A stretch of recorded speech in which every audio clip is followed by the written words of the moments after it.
If you and I want to find balance in our lives, here's where we begin. We begin by conversing with Allah. If you're not personally talking to Allah, you're never going to find balance in Islam. Talking to Allah means you have to learn the etiquette, the manners of making dua. You have to learn what it means to pray to Allah. And it's okay, if you don't know Arabic and you don't memorize well, you can pray to Allah in Urdu, it's fine. Punjabi, I'm not sure, but Urdu is fine. You should be okay with Urdu, okay? If IUD is Guyanese, it's okay, okay? But it's good for you if you were to memorize some of the prayers of the Prophet ﷺ, because that's how he used to converse with Allah. Our messenger, Allah conversed with him and he conversed back with Allah. The Quran is how Allah conversed with him. The du'as of the Prophet are how the Prophet ﷺ conversed with Allah. It's a two-way conversation, right? So every Muslim should own a copy of the Fortress of the Muslim. You should have a plan on how in the next week you're going to know one more dua. Just one, as a family, the whole family will learn one more dua, and you'll sit there and you'll think about what Allah is asking you to say when you enter the house. What are you actually saying? When you enter the masjid, what are you actually saying? Think about it. It'll make you different people. It will just absolutely make you different people. And it will make you comfortable speaking to your master. And those who speak to their master, Allah guides them in ways you can't even imagine.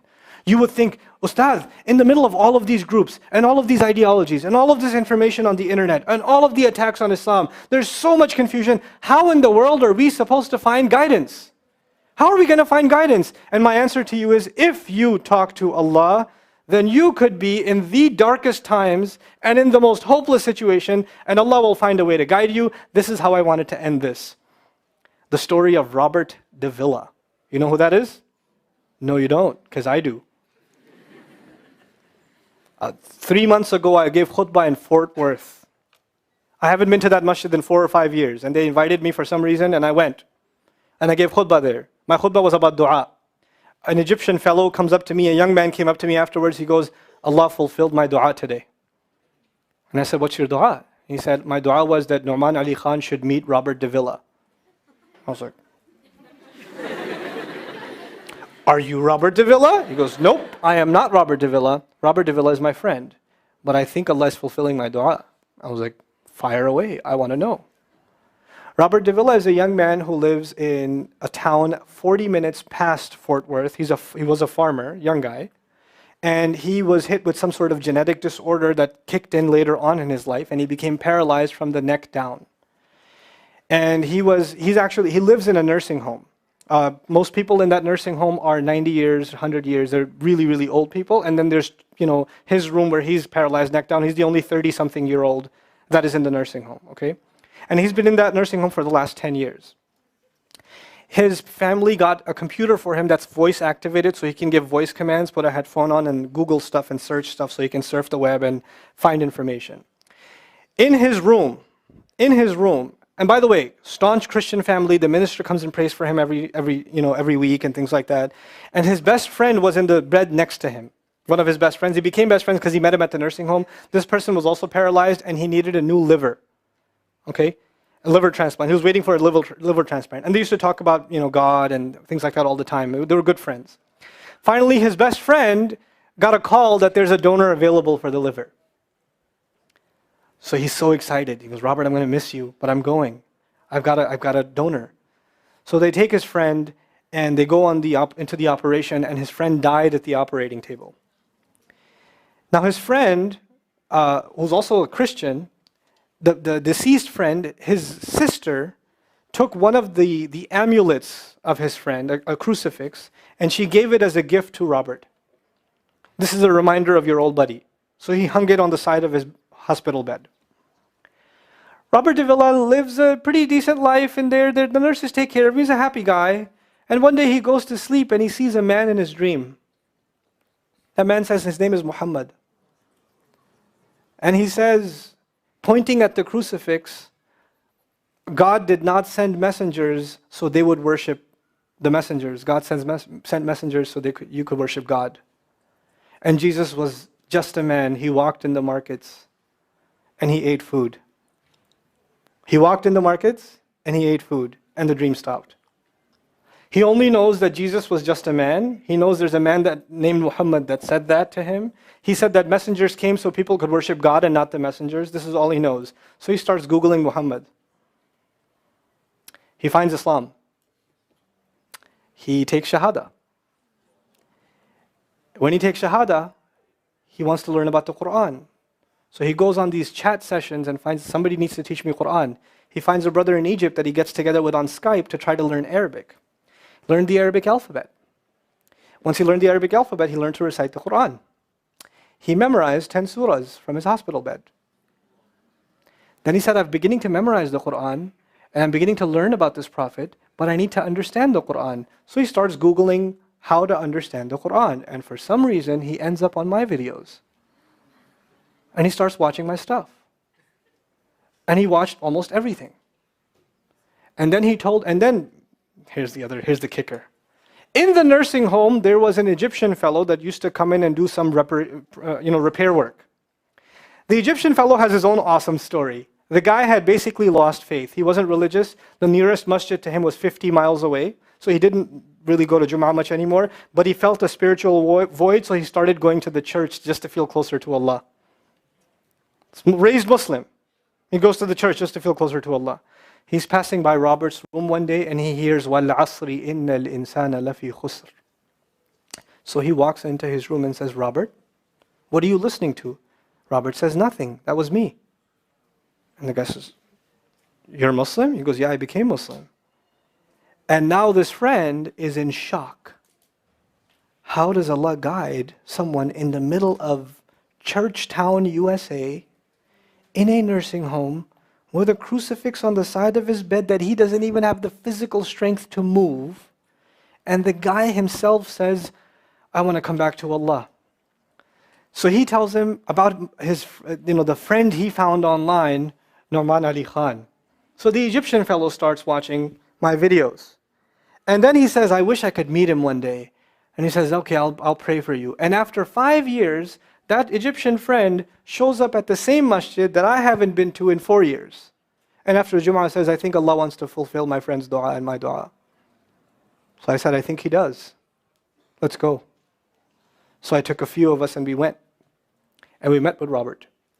We had a beautiful conversation with him. And inshallah, for Eid, we're going to go to his nursing home again. The nursing home was pretty shocked. You're all here to meet Robert? He's like, yep. Why do you want to meet him? He's an inspiration. I'm like, okay, let me check if we can. And they had to call the hospice administrator and all this stuff, and then eventually let us in. And Robert's in shock. And then I meet with Robert, we're talking, and I was like, hey, Robert, so I heard you memorize some surahs. He says, yeah. Can you recite one for me? So he recited Surah Al-Asr.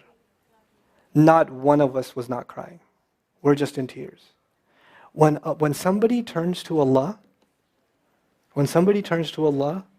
don't worry about the means. Guidance will come. Balance will come. I want to tell you some more about Robert because young guys are here. Young guys that play basketball. Young guys that are healthy. Young guys that have ambition. I told you, what's his paralysis? From where to where? Neck down. He has a special wheelchair that has to hold pretty much every part of his body in place. He can't just sit in a wheelchair. It holds his neck and it holds every other part of his body in place because he has no control over his limbs.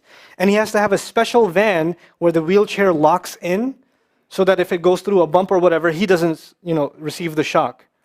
So he made a request. He wants to go to the Friday prayer. They didn't have the special van, so they put him in a regular van. And so he went in the regular van and a few bumps and his spine got even more hurt. He went to Jumu'ah. He came back in excruciating pain. And they said, I'm sorry, Robert, you're no longer able to sit in your wheelchair. You're going to have to stay in your bed for the next 6 months at least. If you see recovery, then you can get back up again. I met him in that span. He had already been in that bed for 3 months already. And the reason he was in that bed is he went to the Jumu'ah prayer. And he told me about the Jumu'ah prayer. He said, I've never felt more peace in my life than I was in that masjid. And you know what I'm going to do, Brother Nauman? When I can sit in my chair again, I'm going to go to Jumu'ah. I'm going to go to the masjid because I've never felt like that before. There's someone who has nothing but control over his mouth and his eyes. And he says, I only find peace in the masjid. And here we are. These masajid, I don't care what ideology, what school of thought, what they're talking about in the masjid, what fitna is there. I don't care. It's still Allah's house. Just go to pray. Don't go there to talk to people. Go there to talk to Allah. Just go to talk to Allah. You're just going for you and Allah. That's it. That's it. Other things will come, but you're not going for them. You're just going there to find peace. You'll become different people. If Allah can guide Robert Davila, Allah guide everybody. And then he said, sometimes I wonder why Allah put me in this position. And then I say to myself, what am I kidding? Allah has given me so much. I am so grateful for what He gave me. And if this is the way He was going to bring me to Islam, it's all worth it. So worth it. You have Muslims that lose a little bit of health and they say, why is Allah doing this to me? And this man, if you would think, nowadays atheists argue because of suffering, there's no God. If one man has in a position to say, I don't believe in God. If there was a guy, why would I be in this position? It would be Robert Davila. That guy would say, I don't believe in God. If there was one, why would I be in this mess? And yet he's in this position, and I've never seen a face with more nur. Never. I've never seen a face that has more contentment on it. He's so satisfied with life. He's so happy. He's just happy. The last 7 or 8 khutbahs I've given are actually based on one sentence each on one sentence that he said in his conversation. Is that profound? He's a teacher to me. I consider him a teacher. He's my sheikh. Somebody says, who's your sheikh? I say, Robert Davila.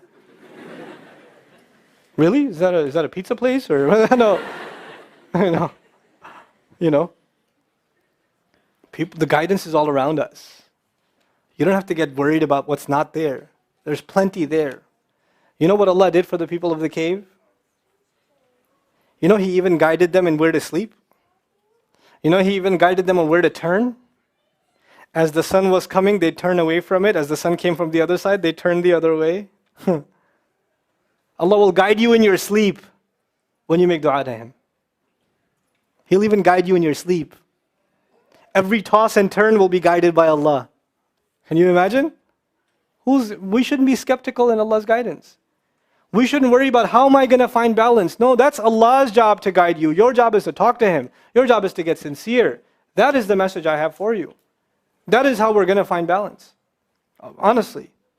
And if once you do that, once you become sincere to Allah, Allah will open doors. Allah will give you friends. Allah will give you teachers. Allah will give you access to resources, all of which are going to bring you closer and closer and closer to Him and to the truth and make life better for the people around you. This is really the gist of what I wanted to share with you. I don't want to speak longer. I've spoken too long already.